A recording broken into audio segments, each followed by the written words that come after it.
And you are on. All right. Hello, everybody. Welcome to the BDD meeting. I'd like to call this meeting to order and have a roll call. Okay, Councillor Vigil Koppler, Here. Commissioner Hanson, Present. Commissioner Hamilton. Oh, I saw Commissioner Hamilton. You're muted. She's muted.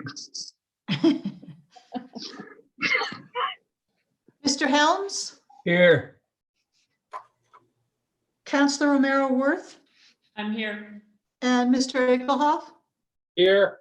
You have a quorum. Thank you. I'm sorry, next- Madam Chair.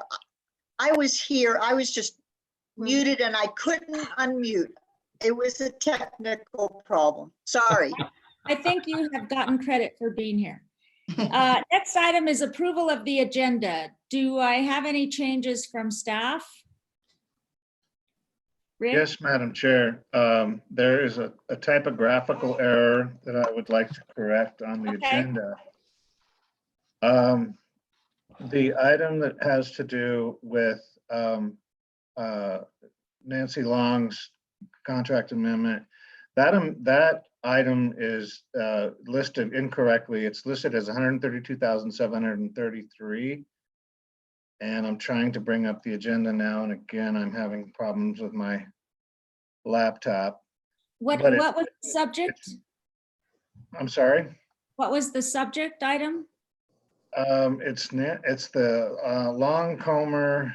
I'm trying to bring up the agenda. So Madam Chair, it is Number item 18 under the consent agenda. item 18, and so it's Okay. listed as 132,733. It should be 249,000 even. That's a typographical error. The memo in the packet is correct, but the agenda item is listed incorrectly. And it should be 132. No, it should be $249,000 even. Oh. In the caption. The memo is correct. It's just that the agenda item, it's listed incorrectly. Okay, thank you.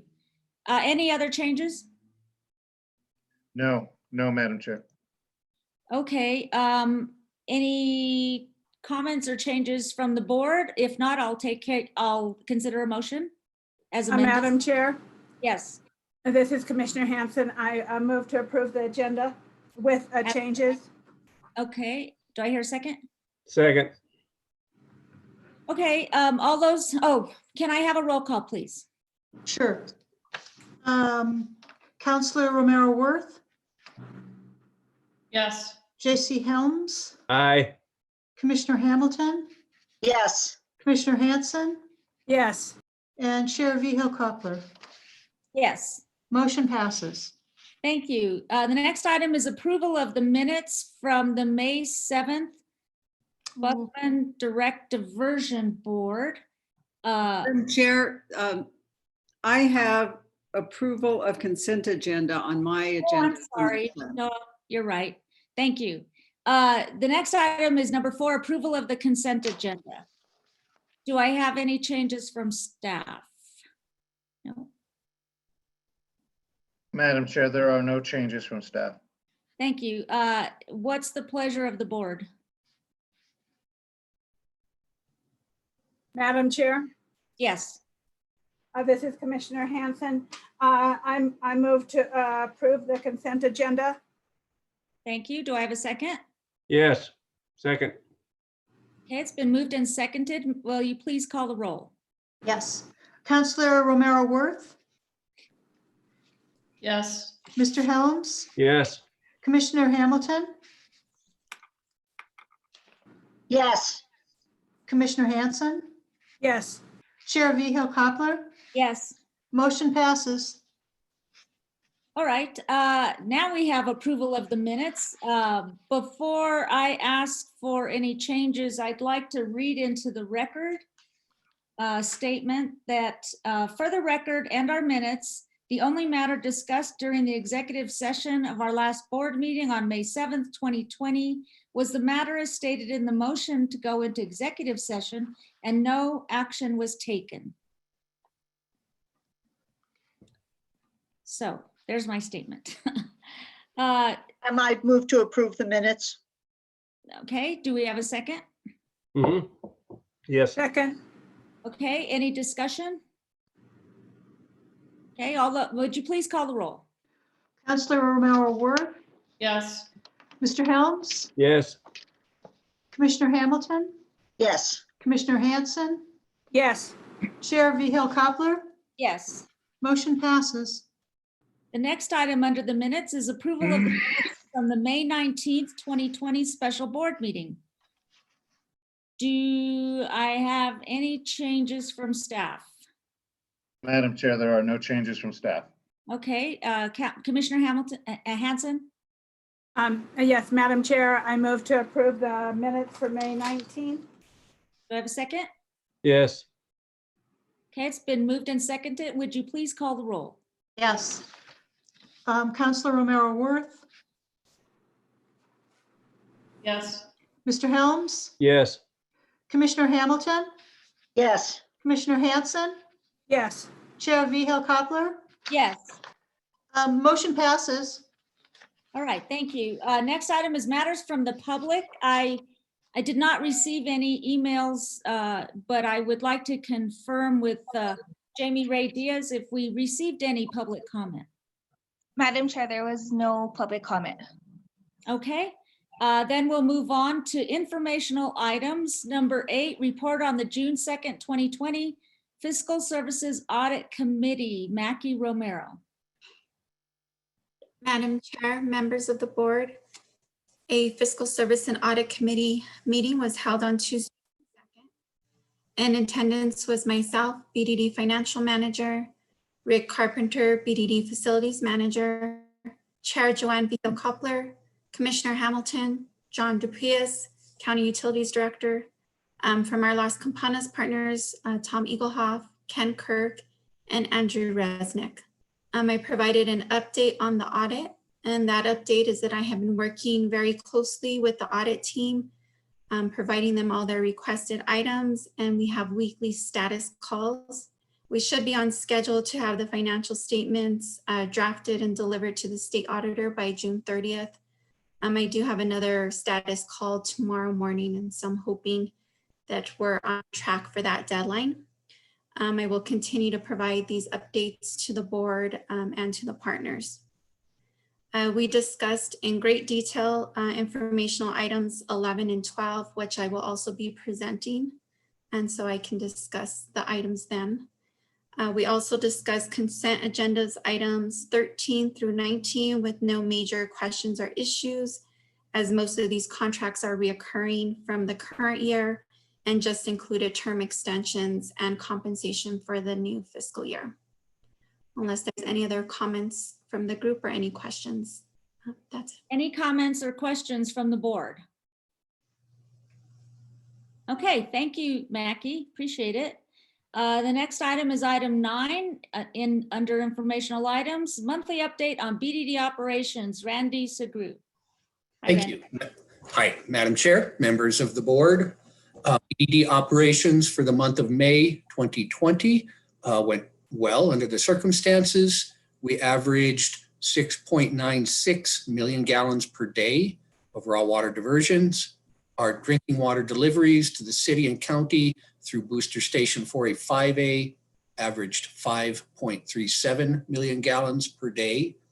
Raw water delivery directly to Las Campanas at Booster Station 2A averaged 1.33 gallons per day, and our on-site water storage daily was about 0.35 million gallons per day. BDD is providing about 47% of supply to the city and county for the month of May. We do have an attached drought summary. It's pretty well unchanged. Our diversions are listed in the graph. One, still a little bit below average, but summertime arrives, demand and production is up, and we're able to meet that production. River water quality remains very good. We're fortunate this year. There has been some rainfall, but our water quality in the river remains very good. That helps us keep our chemical costs and treatment costs somewhat reduced. Any questions? Any questions or comments from the board? Question. Councillor Ives. Nope. Thank you, Madam Chair. Two questions quickly. One on the first page of the report under item 3, it says drought summary, period, but has no content beyond that. So wasn't sure if it was a drought of information or actually water. The drought summary is a fairly good sized paragraph on page 2, I believe. The ENSO, Okay. which is the El Nino outlook, and it remains pretty much moderate. Neither an El Nino nor El Nino situation looking forward. And that was actually my second and only other question, which it indicates in the synopsis there's a 65% chance of ENSO neutral during the Northern Hemisphere summer, with chances decreasing through the autumn to 45 to 50%. And with the decreasing chances, is that leaning towards El Nino or La Nina? So it would seem to be one or the other. Madam Chair, members of the board, I don't know that that can be looked at this point. I think they know that it may change, but whether it's up or down, one direction or the other, may be the exact reason why it drops to a 50% chance. It could go either way. And Always so, Madam curious. Chair and board member Ives, if I could interject here a little bit. It's still kind of early for the models to be as accurate as we would like them to be. There's a lot of variability. We're having a poor runoff year. We know that for sure now. But I would like to remind the board that there was a significant amount of water stored in Heron and Abiquiu. And so we don't expect that to be a concern as far as calling for water during this water year. And then just a question on status of reservoirs on the Santa Fe River. Do you know what their current status is and what's likely happening there given a poor runoff year? Madam Chair, members of the board, excuse me, I personally don't have that information. It's specific to Canyon Road Water Treatment Plant. I believe the runoff, of course, is reduced in comparison with a year such as last year, where they had 100 plus 100% runoff. So they'll be moderating their flows somewhat later this fall due to the fact that they don't have the excesses they had last year. And often in the past, this report has contained that information. And is there any reason we don't see it now, or is it possible to get that included once again? Madam Chair, members of the board, I'll look into that. Go ahead, Rick. We can include that. We have that information. It's available, and if it's the pleasure of the board, we'll include that in future reports. Absolutely. Love it if it were. Thank you. Thank you, Madam Chair. Okay, Commissioner Hamilton was first and then Commissioner Hanson. Jesse Roach might be able to speak to that, but it may not be that important right this minute. I would, Oh, there you go. 77% storage currently in the Santa Fe River Reservoirs is what he just posted. But I think it would be useful maybe to consider having either more information in the next report or a very brief informational presentation on this drought status and impacts of runoff and whatnot, just for prospects for the rest of the summer. I think Member Ives' question would be useful to us. And then I also wanted just a brief question on the or on the report, even though they're slightly lower, it does look like water use, at least BDD demand in the graph you do in comparison, year-to-date comparison, it really isn't very low. So and I know that doesn't reflect total water usage, that's BDD usage. It would be very interesting to see total water demand and usage, just because of the importance of, you know, what we're projecting our water demands to be going forward. You know, we've had questions about expected use and you know, reduced commercial use and maybe increased residential use and that sort of thing. It might be really interesting to look at that to anticipate what the demand on BDD will be. Madam Chair, members of the board, Commissioner Hamilton, I agree. I mean, obviously my focus is on BDD operations, but that information is available and we can pull that in or make it available as a separate type of report or informational item. When you refer to our graph, our usage this year and production this year is increased somewhat over last year. Last year, Canyon Road Water Treatment Facility had such an excess of water that they needed to maximize their production early in the year to prevent overflows in the reservoirs. So we backed off correspondingly. This year, due to their reduced inflow into the reservoirs, we're stepping up sooner in order to take up the difference because they don't want to deplete their reservoirs more quickly than necessary. So it's much of a balance between us and them. And of course, the wells and the city demand. So I appreciate your question and we'll look into providing a better overall picture, because you're correct. It's better to have the whole citywide, countywide picture in order to see how we make our decisions. So I'm happy to do that. Thanks. Okay, Commissioner Hanson. Thank you, Madam Chair. So I had a question about the water staying at Heron Lake and Abiquiu.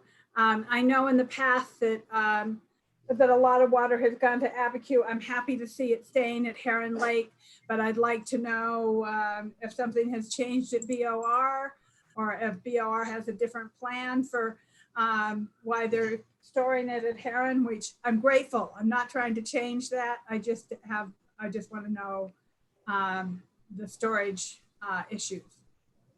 Rick, can I defer that question to you? You have a better overall view of that type of. Yeah, I'll go ahead and take that. So BOR keeps our 5,230 acre feet in Heron. The city is required to vacate that water by the end of the calendar year, December 31st, unless we request a waiver to keep the water in Heron longer into the year. And we do that, the city does that every year because we don't suffer evaporative losses as long as the water's in Heron. If we're granted the waiver, and we've never not been granted the waiver, we get to keep the water in Heron until September 30th. And then it must be moved elsewhere. And that's where we store it in Abiquiu. Okay. Thank you. I appreciate that answer. Any other comments, questions? All right, thank you. Let me go back. Next item is item 10, report from the facilities manager, Rick Carpenter. Yes, Madam Chair, thank you. I don't have a whole lot to report. We haven't had any changes in staffing other than we're able to keep up with the furloughs. Things are going okay. We're doing everything that needs to be done. No impacts there, no new hires, of course, because we're under a mandate not to do that. As far as the BDD functionality, we're doing okay. We're making incremental increases in the productivity of our raw water pumps. Booster Station 1A, Booster Station 2A we've made significant improvements And one of the bigger projects that we were undertaking last week and the week before was to clean out the sedimentation basins at the plant itself. That's been completed, and that material has been set out to dry so we can dispose of it. So that was a big project that we were able to complete. There's really no other updates that I could offer, but I'm happy to stand for questions. Thank you, Rick. Anybody have any questions or comments for Rick? All right. Oh, Commissioner Hamilton. Madam Chair. Yes. Oh, I didn't hear you, sorry. I think there'll be some, I have some questions, so should be some discussion about operations and staffing levels and whatnot, but it seems like that would be more pertinent because it would be related to other things when we get to the budget. Is that acceptable to you? We can just do it all then? Sure. Okay. Thank you.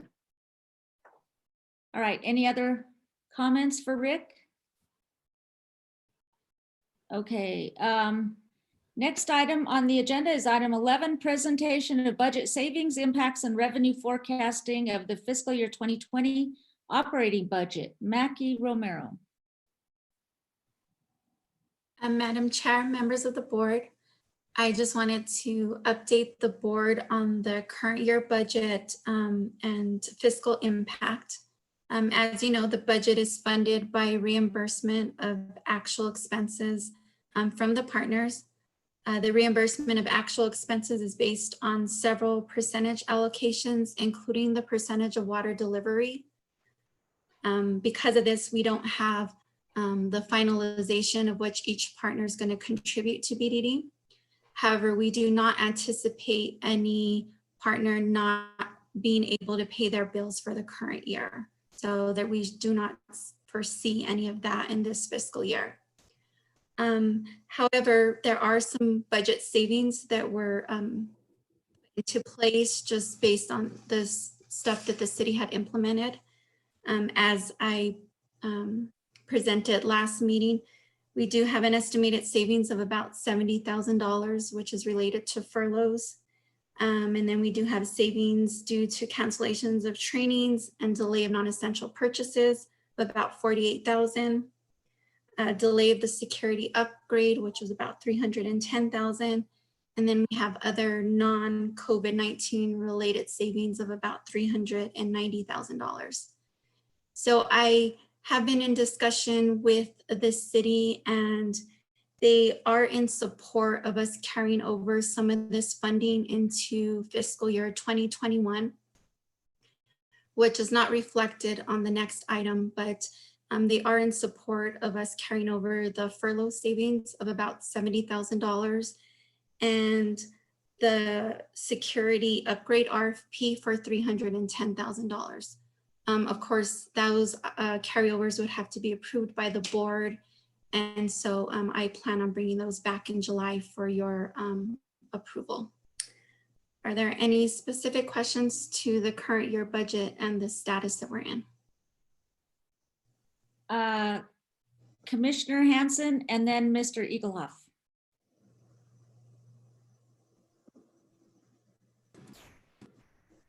Thank you, Madam Chair. Mackie, other potential savings from non-COVID-19 is $390,000. Could you explain what that is? Yes, Madam Chair, Commissioner Hanson, those savings are related to, they're actually salary savings in class study. So BDD had several vacant positions last fiscal year, and we had budgeted them at higher amounts than what we ended up filling those positions due to the class and comp study. So those positions got brought down to lower ranges and were hired at lower levels than what we had originally budgeted. And so that's the majority of where those savings are coming from.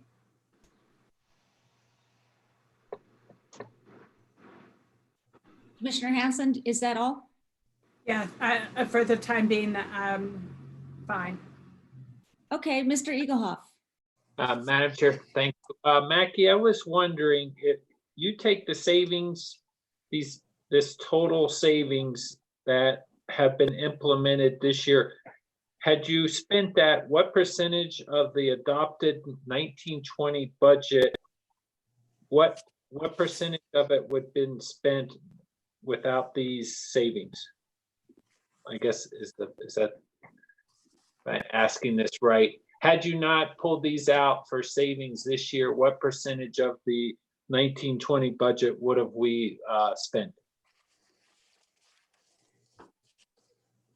So right now with these savings, I have BDD spending about 92% of the budget. So we probably would have been a lot higher at probably about like 97%. I'd have to do the math real quick, but that's probably where we would be at. Okay, thanks. Any other questions? Okay, thank you, Mackie. Next item on the agenda is item 12, presentation of budget analysis and revenue forecasting for fiscal year 2021 operating budget. Mackie. Madam Chair, members of the board, on February 6th, the Buckman Direct Diversion Board did approve and recommend BDD's annual operating budget for fiscal year 2021 to the City of Santa Fe City Council and Santa Fe County Board of Commissioners. Since this recommendation and due to the current pandemic, we did reach out to our partners and ask them if they foresee any changes in the funding recommendation by the BDD board. We did receive a formal request from the City of Santa Fe to reduce a portion of our fiscal year 2021 budget. And so that's what this presentation is, to go over that reduction and how it will affect BDD operations for fiscal year 2021. So in my memo, the first thing I did was I looked at actual expenses for the 2 years prior and the current year. That helps give me a good indication of what expenses we did 2 years prior and what can we operate with in fiscal year 2021.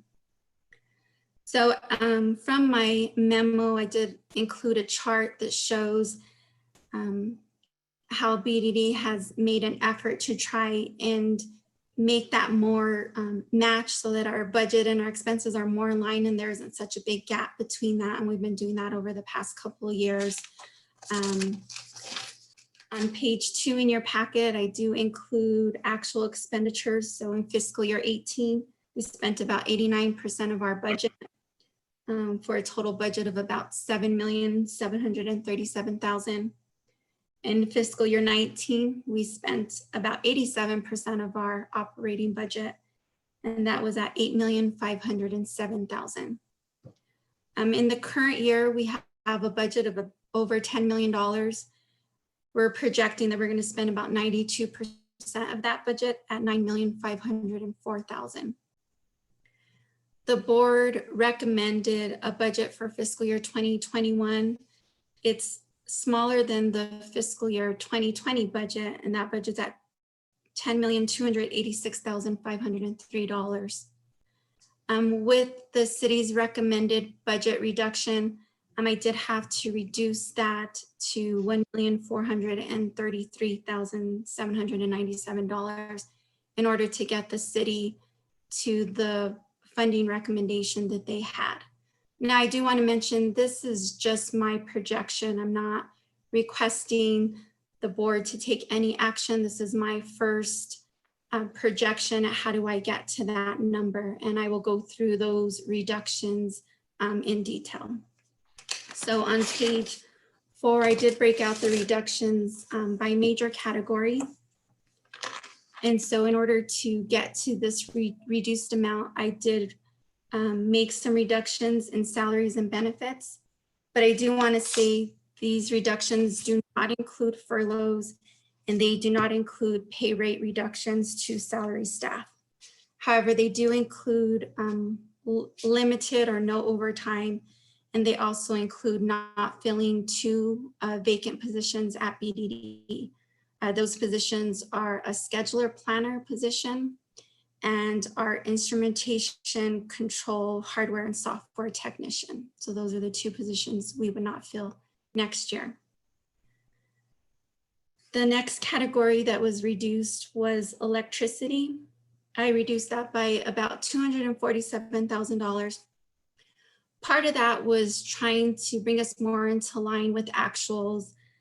Plus, we know our unused facility charge at the water treatment plant site and the booster station 2A, our agreement with PNM does end this year, so those charges should go away. That's a savings of about $60,000. We also are seeing a reduction in the solar array at the water treatment plant site. That solar array is about 10 years old, and so just due to age, we are starting to see a reduction there. And then we know fuel costs are down, and so we're hoping that that will also relate in our PNM bills. And so that's the projection that we reduced. The next category that I reduced was materials and supplies. I reduced materials and supplies by $654,341. The majority of that reduction, about $371,000, would be us delaying purchase of some capital assets that we had in our budget. Some of those assets were we had requested a crane lift at our 4A, 5A site, a trench box, replacement of our GAC media, and then we had some new upgrades to the control rooms. And so we would delay those purchases. A couple of them, we may have to look at other places to spend that money. So with the crane lift, I did talk to our maintenance staff and they did purchase a mobile lift, crane lift that they think they can use for now. We can always rent one. And so that's how we would still operate without the crane lift. As far as the GAC media replacement, we will look to see if maybe we could use the major repair and replacement funds to replace the GAC media instead of taking it out of our operating budget. Other reductions would be reductions in on-call contracts, such as HVAC, landscaping. We do have a contract with Subsurface. We would probably reduce. Staff has been doing a lot of the solids. That's the project that Rick just talked about, removing the solids ourselves in-house. So we rent the loader and do it. And so that's a savings to some of those contracts. We would also maybe bring in-house the landscaping so that we could provide savings there also. Any HVAC replacement, we would, if we do come upon a replacement, there I did leave money for a little bit in that contract, but we may have to look again to the major repair and replacement to cover any major costs if we were to incur them next fiscal year. The next category that we reduced was our other operating costs, and I reduced $166,608. This reduction would be related to, we do have an in-house employee tuition assistance program, and so we would eliminate that for fiscal year 2021. It would only— I'm sorry, could you repeat that? An employee what program? Oh, it would be, we have an in-house tuition assistance program. And so that would go away for now. We would only allow required training or OSHA required training. So anything that was required, we kept money in there to cover that. It would just be any non-required training. We also would reduce some of our contracts. We would delay the treat study. We would delay some of the software subscription renewals. We would make a reduction in some of the promotional items and non-essential items, office supplies, communication services, advertising, mail services. So we would make a reduction in those non-essential items. So these reductions were evaluated again, like I said, to reduce non-essential items are postponed to the next budget year. We know these impacts are non-favorable, but we are confident that we can continue to provide the highest standard in drinking water. It is going to require monthly evaluation of all these items, and we're going to have to be able to make adjustments and move things where we need it. So if we need money someplace, we don't want to hold that up, and I would bring that to the board every month and let you know where I needed to adjust and shift money to other places. So I'm sure there's lots of questions, so that's the end of my presentation. Thank you, Mackie. Does anyone on the board have any questions or comments? Commissioner Hamilton, and then Mr. Eagle.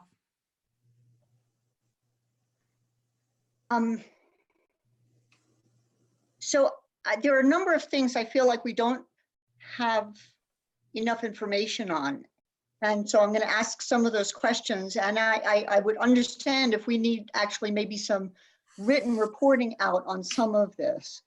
One of them has to do with personnel. So there are salary savings. And I guess some of my questions for that have to do with like what the impacts on operations will be for the unfilled positions. With respect to the furloughs for the existing positions, I know Rick is careful to say every time that we're operating at full efficiency, and we're not going to let that go. But I wonder how long we can run at reduced staff, and to evaluate that. After thinking about it, I would like to see what the regular staffing that we normally recommend, how it's laid out and what they do on the different shifts. And then on the reduced shifts to see what what isn't done, what's left off, so that we can accommodate the lower staffing level. And maybe that will give us an idea of what kind of operations impacts it would be and how long we can maintain, assuming water demand remains the same. And that's a separate question, which I'll have in a little while. And I especially would like to see this kind of assessment because, like we talked briefly about the landscaping, we have existing internal staff doing that instead. And so if we're already operating closer to the margin of minimum of what we have to do, that is a minimal staff to accomplish the necessary goals, and then we're adding tasks to that, it gives me a little concern. So I'd like to see that laid out so that we can get an assessment of how operations is impacted.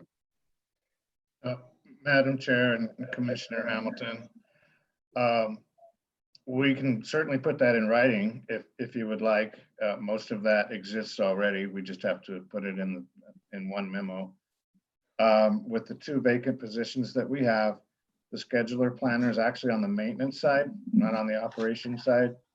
So that would not directly affect operations. Sure it does. We're able to cover that for now with existing staff. In terms of the instrumentation and control tech, we're covering that too for now. Excuse me, I'm sorry. It's a position that we need. But we're covering it now. Eric Armstrong is extremely capable and knowledgeable, and he's doing a great job. I don't know if you're asking me to provide to you information on how long that's sustainable. I don't know that we can give you that information. We're doing the best that we can do under these challenging circumstances. We're doing fine for now. If you want me to put a number to it, is it 6 months until we see a problem? Is it 9 months until we see a problem? I guess I could put out some scenarios for you, but I don't think anybody can give a hard number that says how long can you sustain operating without a reduction in services with the staffing levels that you have. We can try and do that. I can give you some scenarios, and I would offer to do that if that's what you want, but I cannot give you a hard number. Obviously, I completely understand that. I can easily imagine if our roles were reversed, I wouldn't be able to say, we can operate at 90% personnel, but we can do it for exactly 7.5 weeks, and then we're going to have, this level of efficiency change. But in trying to plan, an acceptable budget, which includes recommended staffing levels to achieve our bare minimum goals of safe operations and production of safe water at whatever level of demand that's at. This is a question that, like I said, I'm going to ask it in a little bit, but evidence and reporting to the question when it was posed 2 weeks ago was the demand for water is going to stay the same. That's what it was looking like. So we can rebut that. I will ask it again formally to see if I can get an answer again.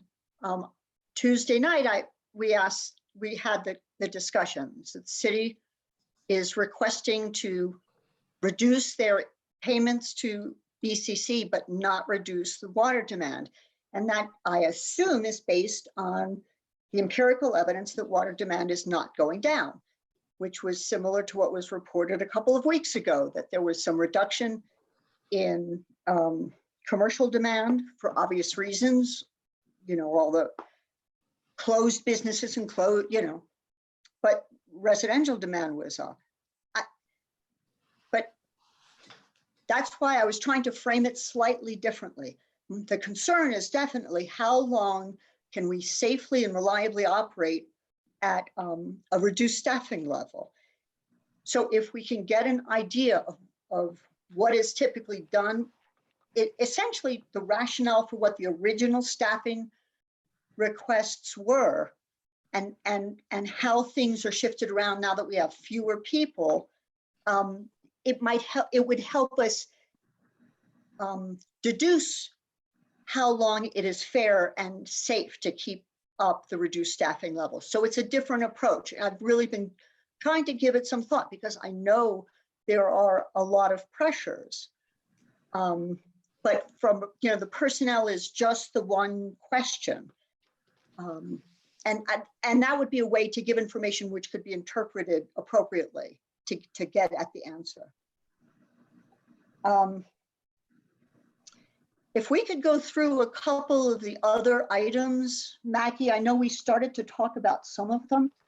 Commissioner Hamilton, Yeah. before we move on to your next item, what I would propose is that we have a standard agenda item related to an update of how a report from Rick Carpenter on how assessment of how we're doing, much like he reported just now, and that we add that to the agenda on a monthly basis to determine how we're doing, so that we don't just have one report and then forget about it, but that we talk about this, every month, just to keep in on how everything is going.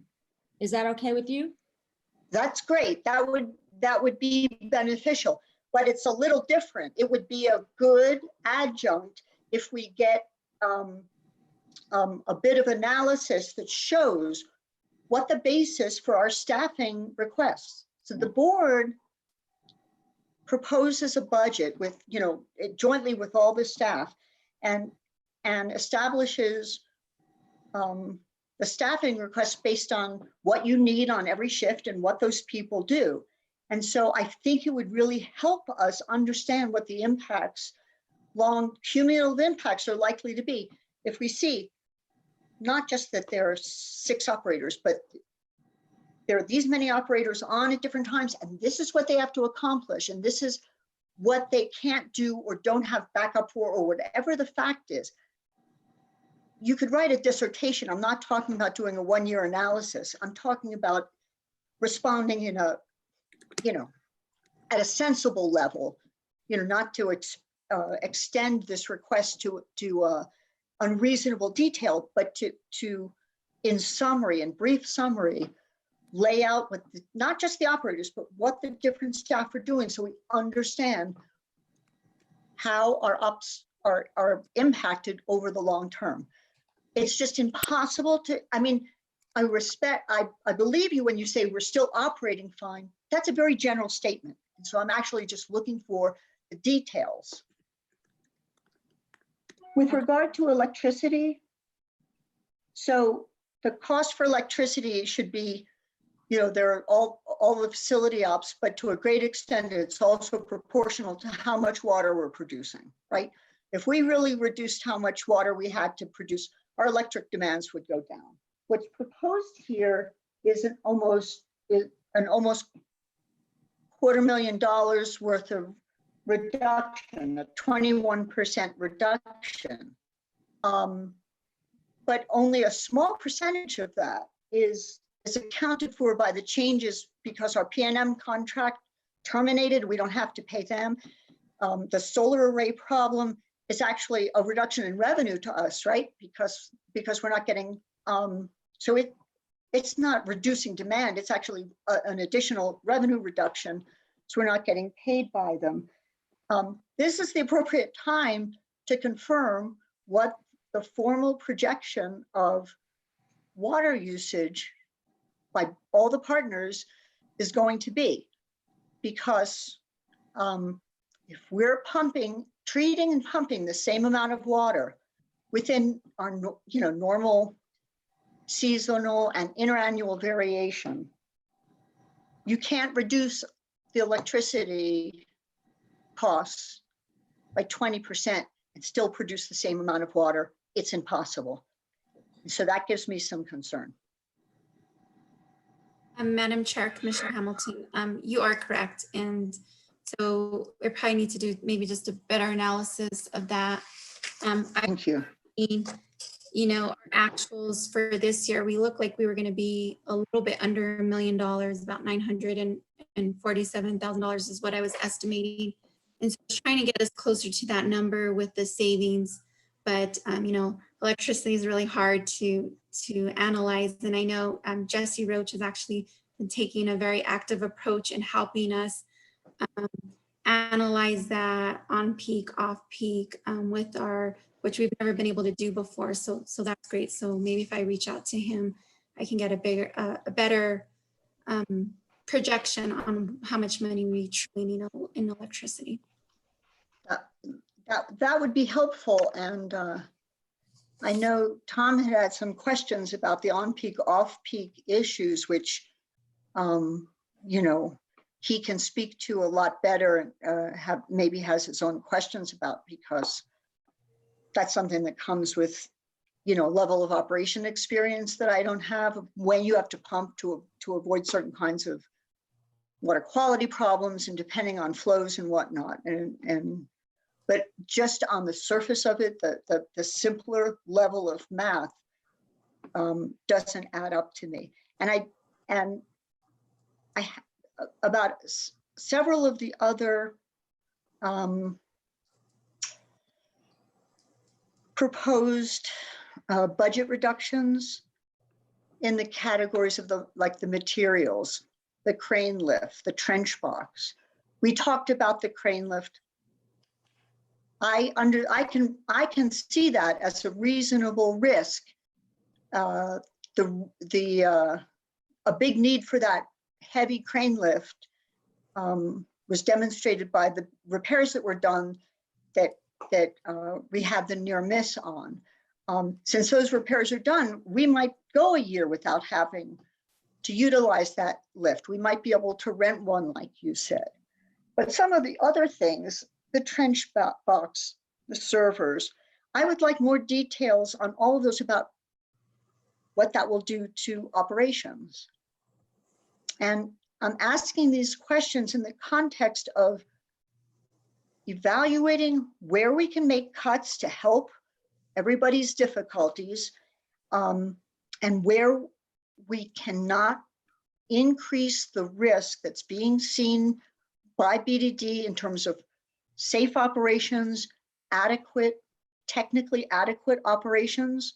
We're obligated to operate this in a technically proficient manner,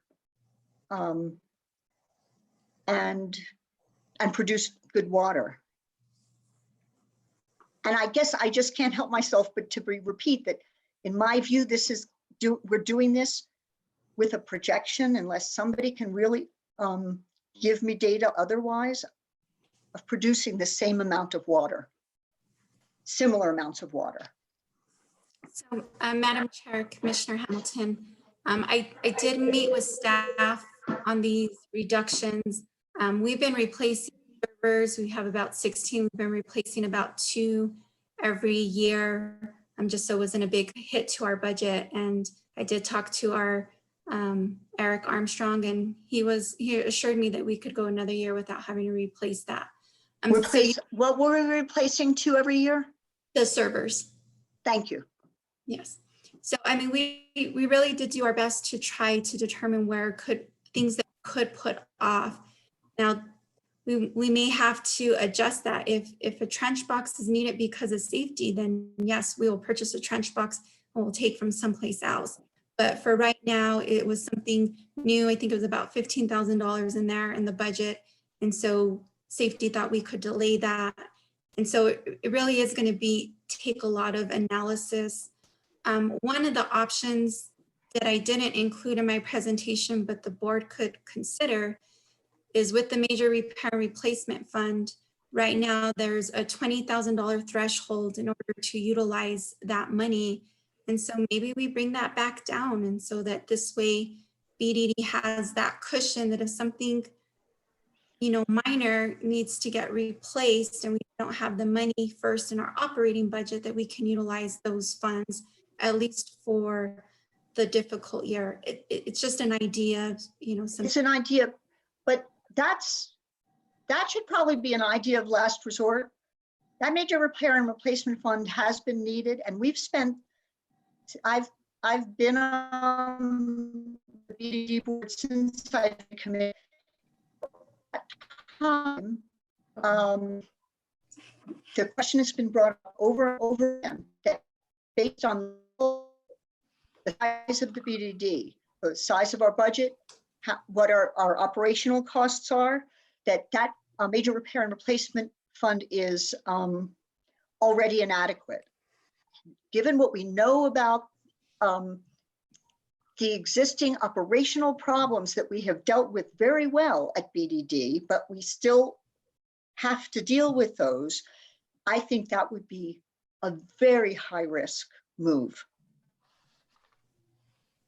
So without a lot of discussion and understanding, I would not support looking for things like GAC replacement out of major repair and replacement.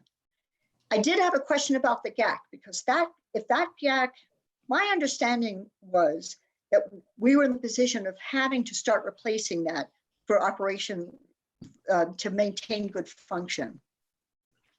So if we postpone that, what are the impacts there? Madam Chair and Commissioner Hamilton, it would be optimal if we could replace,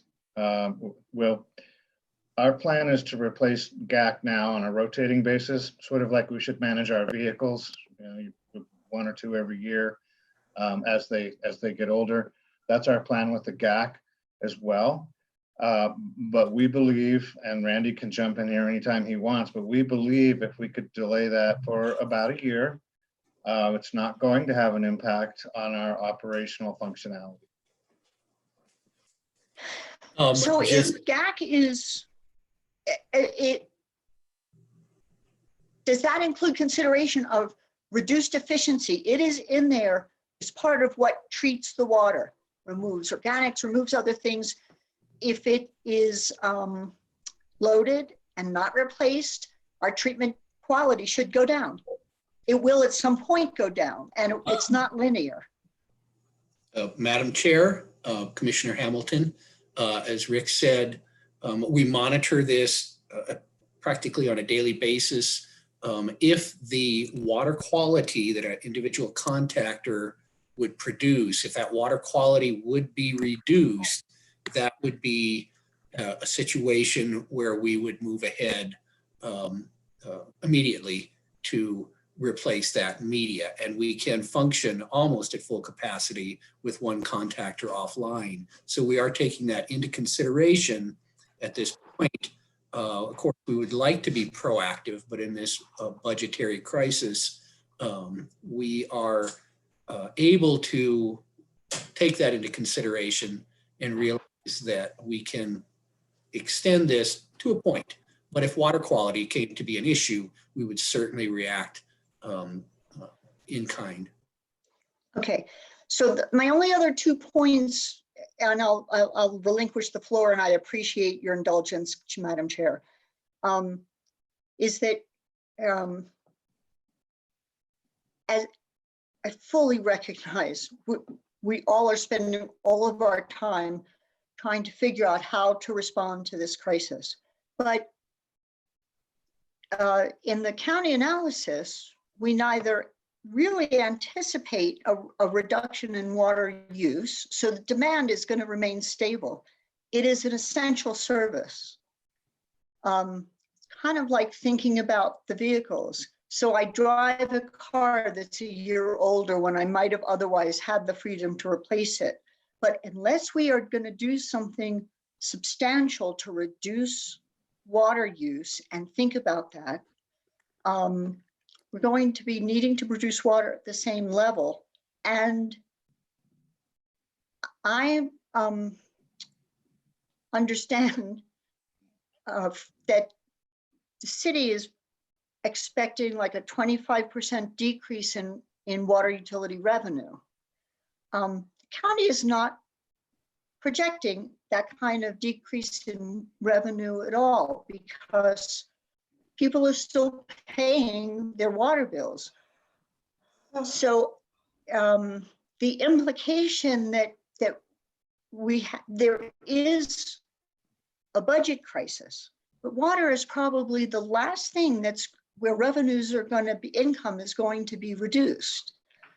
And given how essential it is, I would suggest that our first obligation is to take the water revenues and keep them in the water service. I think Jesse's about to say something because he turned his video on. Well, Commissioner Hamilton, are you pausing?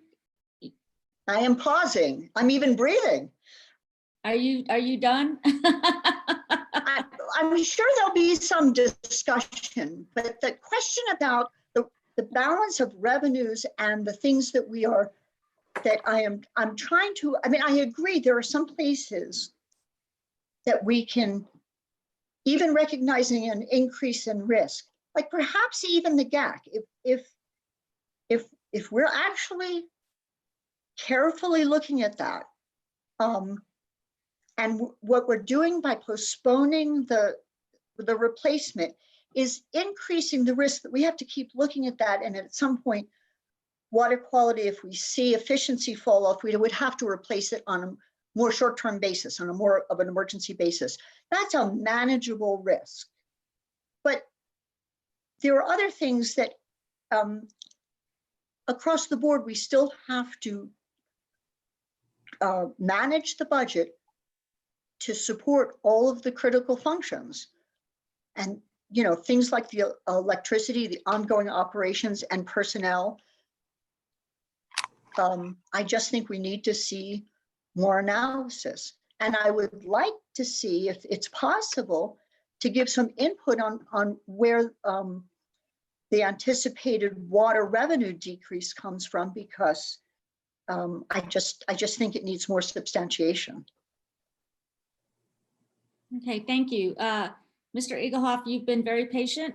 Are you still wanting the floor? Yes, Madam Chair. Commissioner Hamilton touched a little bit on it, but where I'm not, I don't know how to say it, whether I'm concerned or question the process of the city cutting their contribution, still asking for the same amount of water. So our funding comes from fixed costs, variable costs, separate facilities, major repair and replacement, and emergency fund. Those are funded through capacity in the BDD. So that's a fixed thing. And then how much water you pump. What I find it hard, I don't see it being very fair that the city can reduce their contributions, still ask for the same amount of water. So if Mackey came to the club or to the county and asked do you foresee that your contribution next year being reduced? We all contribute different amounts, and I understand that. But let's say Mackie came to me and said, Tom, do you think the club is going to be able to contribute your normal $350,000 next year? And I say, no, we're only going to be able to contribute 200,000. My question for you is, do I still get my 300 acre feet of water? I mean, I think that's a legitimate question to ask. And I don't know how much water the county asks for each year, but it's basically the same thing. And this was all based off of fixed variable.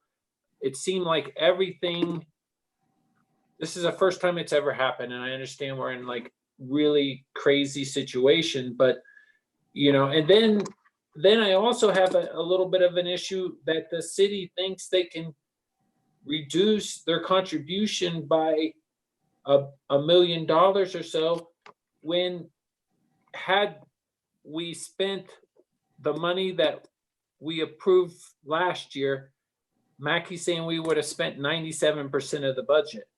And I think it lends, like, the amount of time that we talk about each item that they want to cut tells me it was needed. I mean, generally speaking, if it's easy to cut, there's no discussion, but we're almost going down every single line item and questioning whether we can get by. A water system should not be trying to get by. It's vital to the community. And I just think by going down each of these line items, and maybe you can save some money here and there, but maybe you're putting the whole project at risk and the community. So that's my 2 cents. Okay, Commissioner Hanson.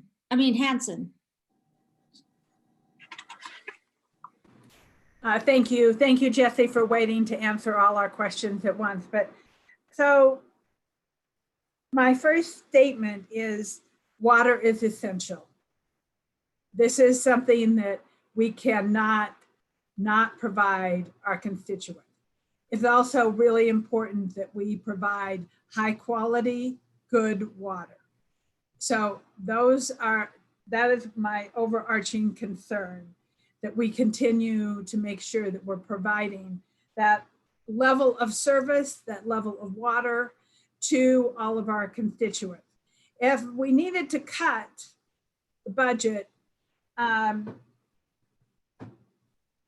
maybe we could have done this before. I mean, I am concerned about cutting workers' salaries and pay.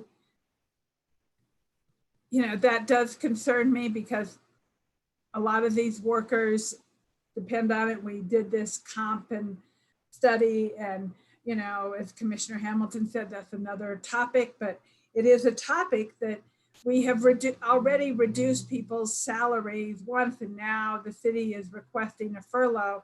And it would have just been maybe a better way to approach it if this was, I know that you're not, this is not something that we're voting on today, but, you know, to approach it as, okay, we're in this world of hurt, we're in this COVID-19 situation, and how can we work together to reduce our costs so that we can still provide these essential services and, you know, look at ways to cut things.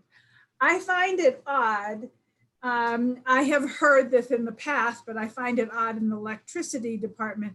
I have had a solar system on my own house for the past 10 years, and I'm still getting the same amount of rebate that I have always gotten. So I would like to know why the BDD is not getting the same amount of rebate that they have normally been getting, because the panels and everything are supposed to be guaranteed or have a 25-year life.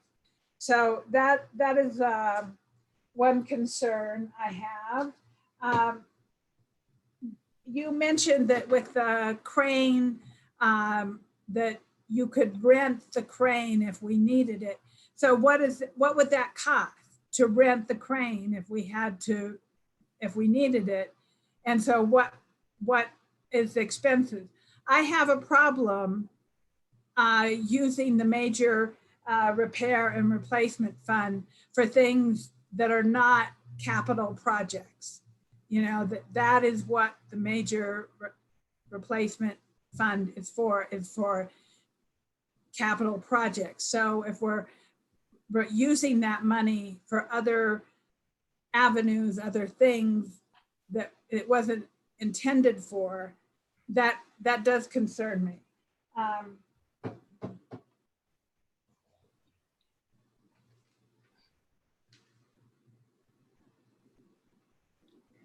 So I'm just trying to look at my notes and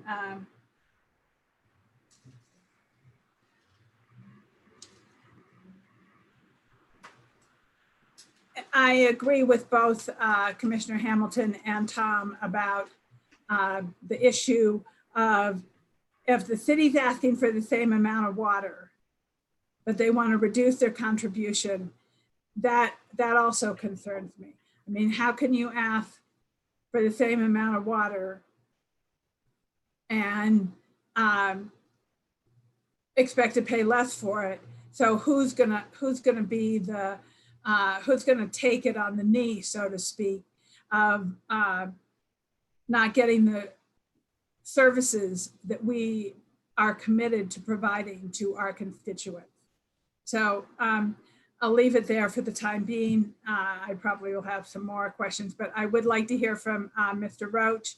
So we've all brought up numerous issues and he is here on the line with us. So thank you for being there.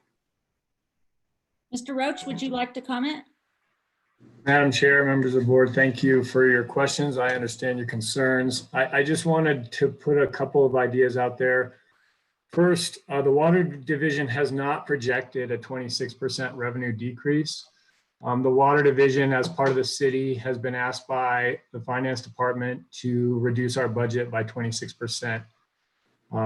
In that process, we have ended up reducing our own capital improvement budget by significantly more in order to try and reduce other important line items by less than 26%. So the requested cut to BDD line item was certainly was less than 26%. But I completely understand where you all are coming from in saying, how can you ask for the same amount of water and not be willing to pay the same amount of money? And I am open. I would like to create a dialogue with Rick as representative of BDD board and myself as representative of Water Division.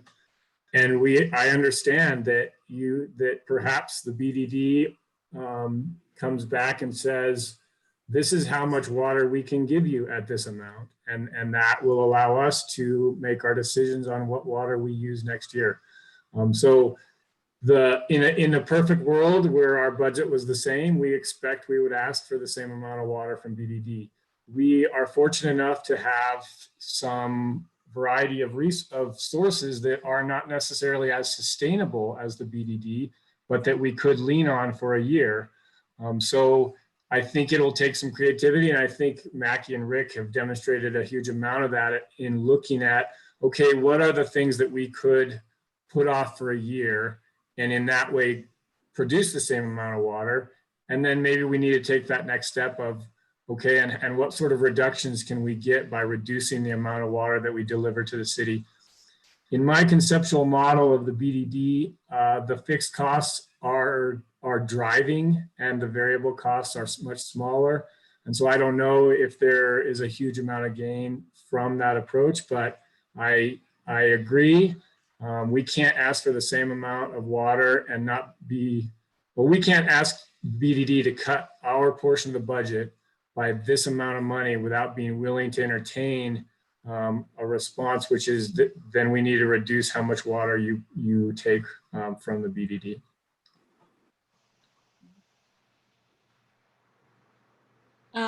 Before I go to Commissioner Hamilton, Mr. Carpenter, do you have any comment on that? Well, I think, yes, I do, Madam Chair. I think we could certainly look at where the variable costs and the fixed costs land on our operations and what that might mean over time on the amount of water that we could or would produce. Mr. Roach is correct. The city has other options it could go to. They're not nearly as sustainable. But if we needed to produce less water for a certain amount of money in our budget, then we can look at that. Right now, I don't see that would be something we need to do. I think we could still provide the amount of water that the partners have requested, at least through this budget cycle. When Mackie and I looked at the budget, we didn't do it through the lens of whether or not we can produce less water. We did it through the lens of we can still produce the same amount of water that's being requested. But if that's an analysis that the board would like us to do, we can do that. I haven't wrapped my mind around how we would do that, but we could take a look at it if that's the pleasure of the board. Okay, thank you. Commissioner Hamilton. Thank you. First, to Rick, I think it would be beneficial to do the analyses that we talked about earlier, which would help us understand real impacts, not vague statements, real potential impacts to operations before we go to the next step of what we can produce at these different levels. Jesse, can I ask you a question? The request for the water to reduce the utility to reduce their budget by 26%. Was that an across the board request, or all departments in the city being asked to do the exact same thing, or? Commissioner Hamilton, Madam Chair, members of the board, my understanding is that every department has to reduce their budget by on that order. I don't know if the number is exact. I thought that I was expecting 28 or 30%, and then in water division it was 26%, and wastewater it was 28%. And so I don't know where those exact numbers came from, but it's on the order of 26 to 30% across the board. That's my understanding. And I'm not trying to be cagey. I'm asking specifically because some things are more essential than others, and some things can tolerate postponements in things like delayed maintenance, delayed vehicle replacement. This is not my place. This is the city. All respect to the counselors, this is your bailiwick, but from my point of view of the way I've been trying to contribute to the county doing the same analysis, I take that into consideration, and I think that's the responsible thing to do. So it is a strain to think about something it's very hard to reduce water demand. People have to eat and drink, and it is essential. Santa Fe has been big on doing conservation. There might be ways we can conserve harder when water runs out and there's no water to distribute, in the concept of how you plan for droughts and that sort of thing, which Councilor Romero Worth and I have thought about. We may think we've done a great job conserving, and we may have to conserve more because there aren't any choices. I recognize all that. So we might be able to think about conservation and whatnot. We might also have a conversation about rate structures, because if we're going through long-term hard times and water is precious and it's necessary and it needs to be supported, that might be an answer. But if people have been paying for their water and we continue to manage water and payments for water, one of the reasons there's the question, the implication that if we expect,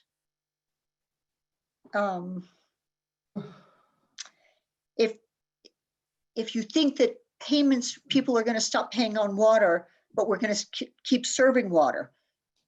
But you've said that's not the case. It's a 20%, 6% reduction that's being requested, not that you expect people to stop paying their bills.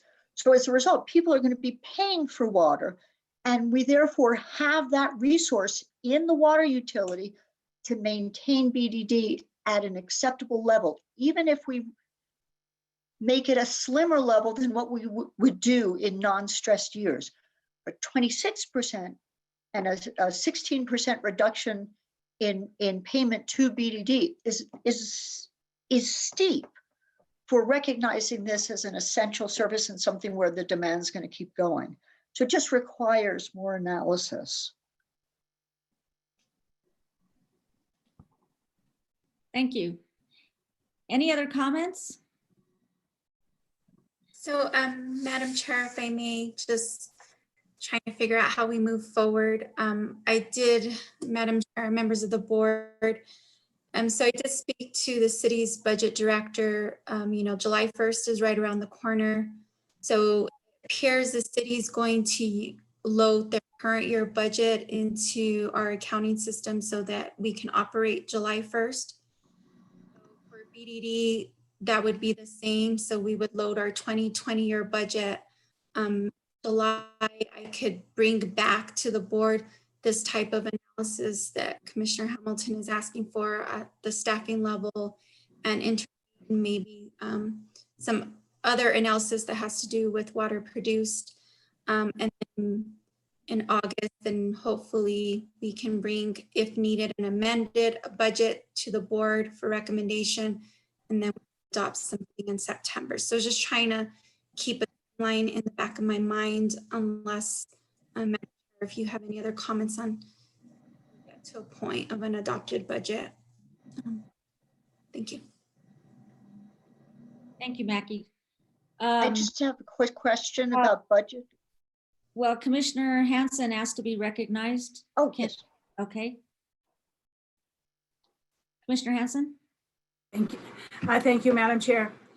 So Jesse, I'm trying to get my head wrapped around this comment that, well, you'll just take less water from the BDD and use your wells or your other resources.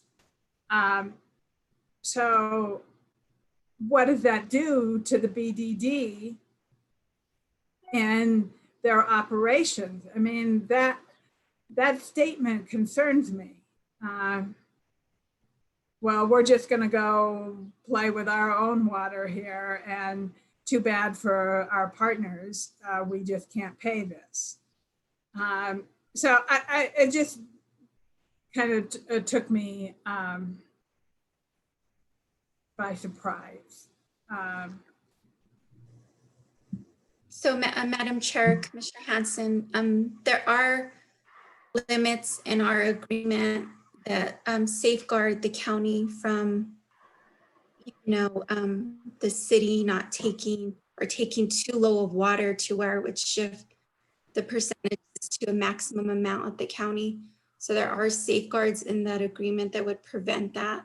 The maximum amount that the county would pay in project-wide costs, 30%, regardless of how much water the partners took. Just a comment on that. Mr. Rhodes, do you have a response? Thank you. Madam Chair, Commissioner Hanson, I didn't mean to state that we would go and do our own thing.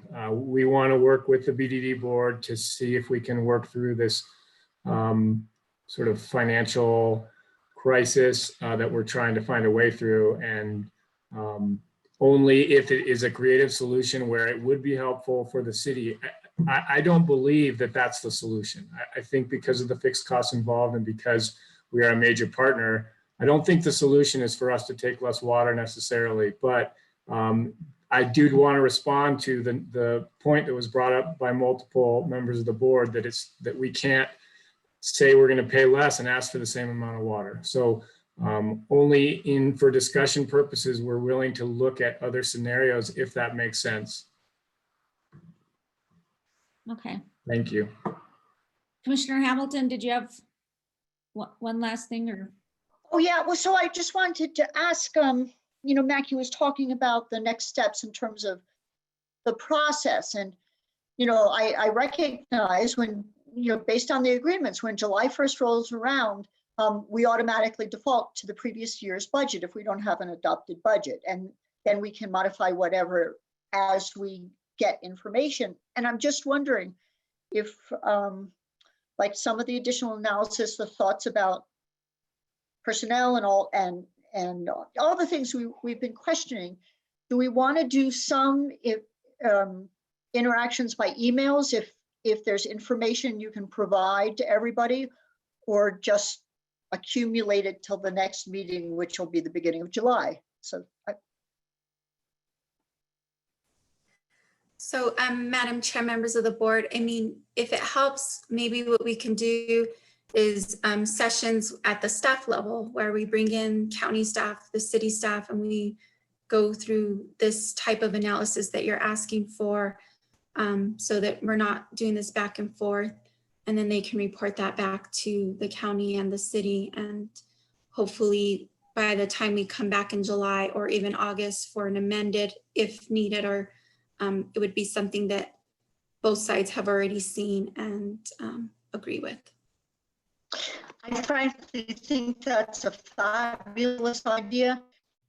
I do want to make sure we think about some answers soon enough. Like, we're going along with these furloughs, but we really have to think about staffing levels in a reasonable time frame. And so working together with, with the city and the county staff working together to advance the development of information would really be appreciated. Okay, thank you, Commissioner Hamilton. Commissioner Hanson, and then we are going to wrap this item up. Yeah, so just one more comment. I really feel like one size does not fit all. I know that the city has directed you as a manager to 26% across the board, but there are, and once again, I'm just going to say that this is an essential service.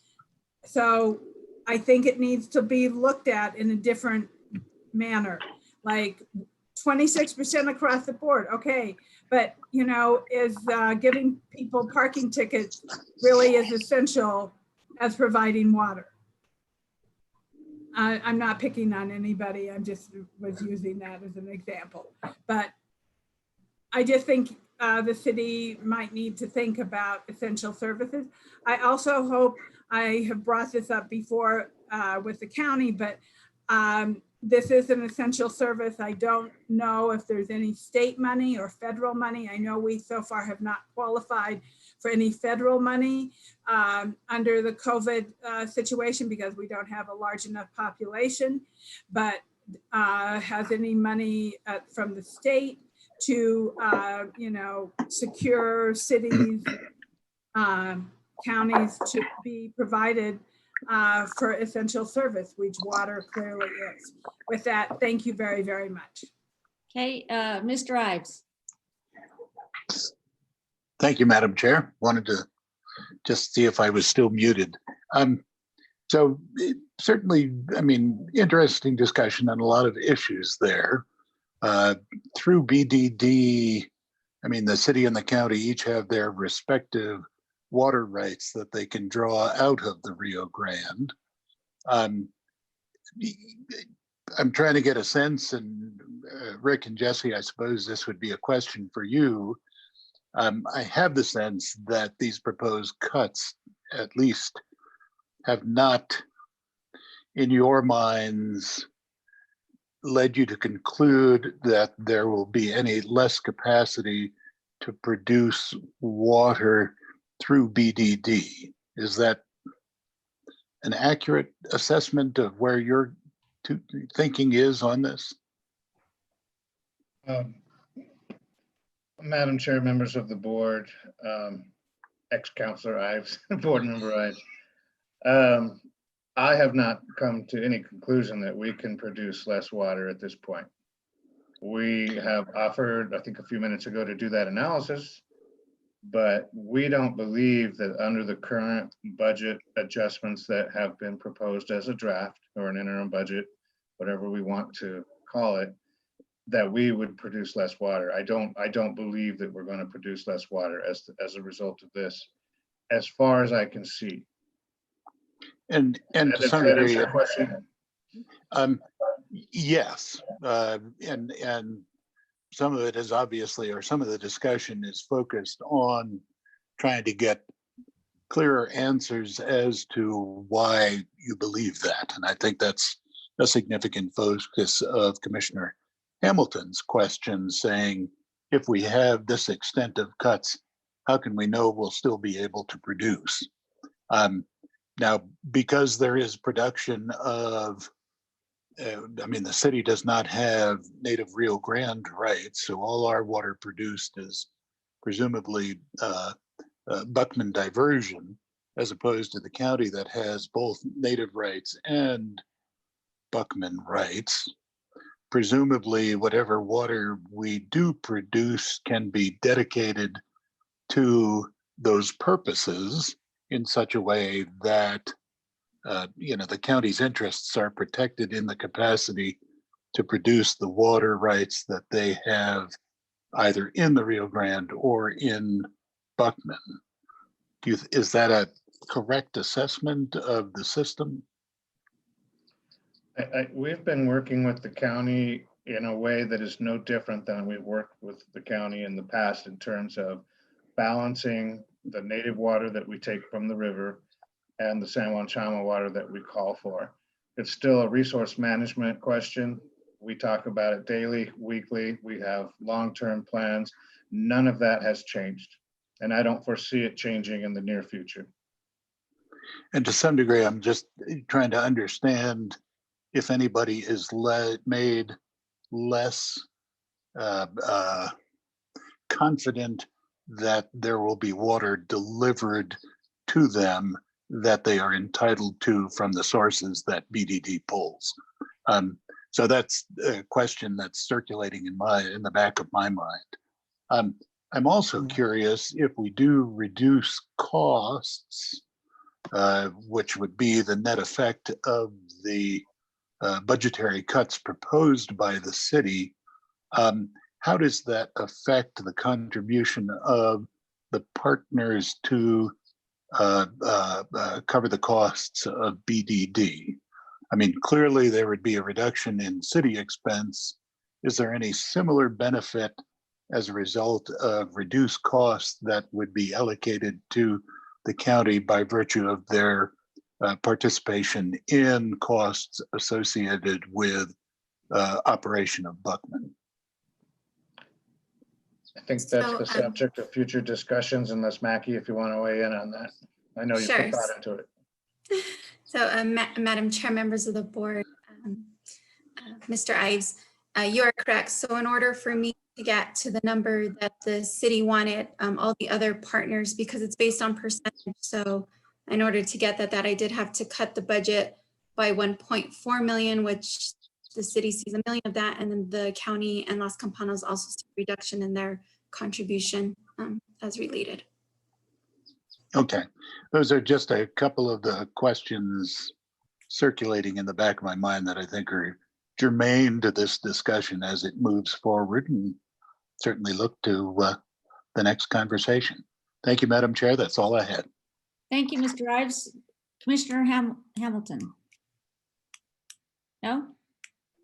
No, thank you, but I actually was not waving my hand around or anything. Oh, and then I did, because at some point I forgot, because Mr. Ives went on to something else, but you referenced me. My concern was not that the county wasn't going to get what they needed because of some differential handling of water rights and whatever. My concern with respect to the budget cuts was that if we reduce, the projection of 20% reduction in electricity did not jive with full production, full level of production of water. I mean, I don't know how we thought we'd produce the same amount of water this year with 20% less electricity than what we produced last year, that sort of thing.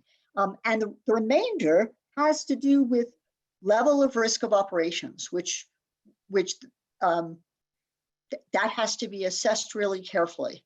And there are some levels of risk. Some items present more risk than others and are less tolerable.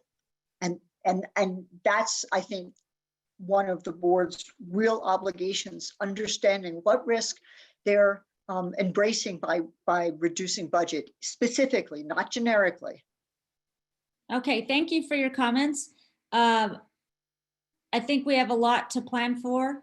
Thank you all for your comments. So the next agenda planning session, we need to gather all these thoughts and recommendations, and we'll certainly take into consideration the items that need to be placed on the agenda and planned for the next meeting. So that's good. We're done with that. And now we have matters from the board. Does anybody have any matters they'd like to bring up?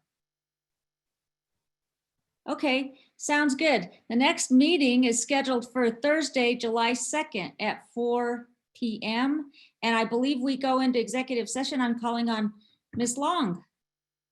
Yes, Madam Chair and members of the board, you will have a motion to adjourn and go into executive session in accordance with the New Mexico Open Meetings Act, NMSA 1978, 1015 1H7 for discussion regarding pending litigation in which the BDDB is a participant. The case as described on the agenda, and then there'll be a roll call vote. We will sign out after you take that motion and vote. We'll sign out of this meeting and you'll sign back in pursuant to the invitation you received for the executive session. Okay, before do we have a second? Motion. A motion and a second. Well, was that your motion or no? You can't move. You can't make a I motion. would so I move just that we go So, into Madam Chair, I move the motion.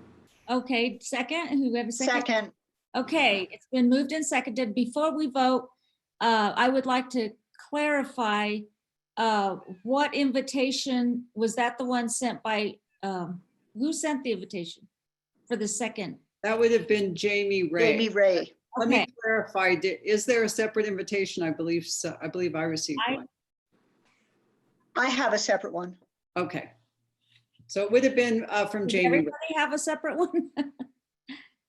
That's Okay. what I was remembering. Okay, good. All right then, would you please call the roll? Sure. Counselor Romero Worth, Yes. Mr. Helms, Yes. Commissioner Hamilton, Yes. Commissioner Hanson, Yes. Chair Vihel Coppler. Yes. Okay, motion passes. Okay, I say we adjourn this meeting, and if you would sign on to the executive session as soon as possible, I would appreciate it. Thank you, everyone. Thank you, everybody.